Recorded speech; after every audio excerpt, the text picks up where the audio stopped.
कोण बघितलं मॅडम साप कोणाला दिसलं? हा हा होय मग बाथरूम मध्ये आहे काय? पोती आहेत काय? बघा, फार मोठा घोणस आहे. आता पकडूया आपण. होय होय. आता तर घोणसचं मॅटिंग सीझन सुरू आहे. ऑक्टोबर पासून फेब्रुवारी पर्यंत त्याचा मॅटिंग सीझन असतोय. घराच्या आजूबाजूला वगैरे केर कचरा किंवा अडगळ ठेवू नका, कारण हा साप जास्त प्रमाणात अडगळीमध्येच राहतोय आणि डेंजर जळून जाणार.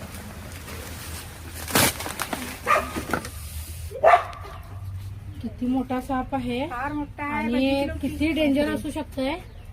एका सेकंदामध्ये 3 फुटापर्यंत हल्ला करतो हा साप. बघा, ह्याला मी पकडलाय असं.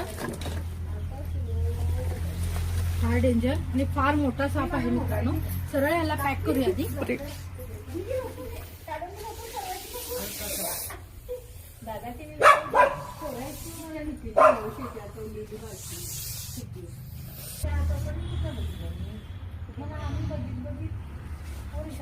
साप आतमध्ये गेलाय, परत त्याची माहिती आणि त्याला आतमध्ये घालणं पहिला महत्वाचं आहे.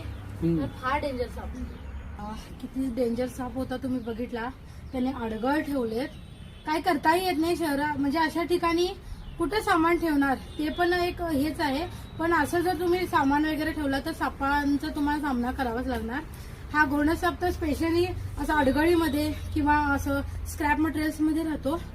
आणि किती डेंजर होता बघितला, किती आवाज करत होता. कुकरच्या शिट्टीप्रमाणे आवाज करतो हा साप.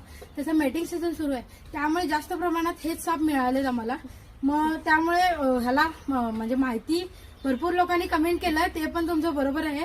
आधी सापाला आतमध्ये घालायचं बघितलं, त्याच्यानंतर मग तुम्हाला माहिती दिली मी.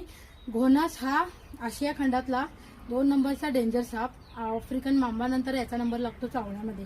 म्हणजे एका सेकंदामध्ये 3 फुटापर्यंत जंप घालून हल्ला चढवतोय. त्यामुळे सावधानी, त्याला पकडताना सुद्धा फार सावधानी आम्हाला घ्यावी लागते.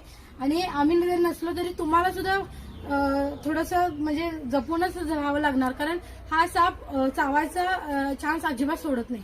त्यामुळे फार डेंजर साप. पालापाचोळ्यामध्ये मॅच वगैरे होतो साप, त्यामुळे कळत नाही. असा गुंडाळी घालून कॉईल करून बसतो. त्यामुळे अतिशय शांत असं झोपलाय की काय असं वाटतंय, पण तो अचानक अटॅक करतोय. आणि त्यामुळे हा नागापेक्षा दुप्पट विषारी साप आहे. डेंजर आहे फार. त्यामुळे काळजी घ्या तुमची, तुमच्या परिवारांची. आजूबाजूला साफसफाई ठेवा. कसा वाटला व्हिडिओ नक्की सांगा. आवडला असेल व्हिडिओ तर जरूर लाईक करा, शेअर करा, कमेंट करा. धन्यवाद.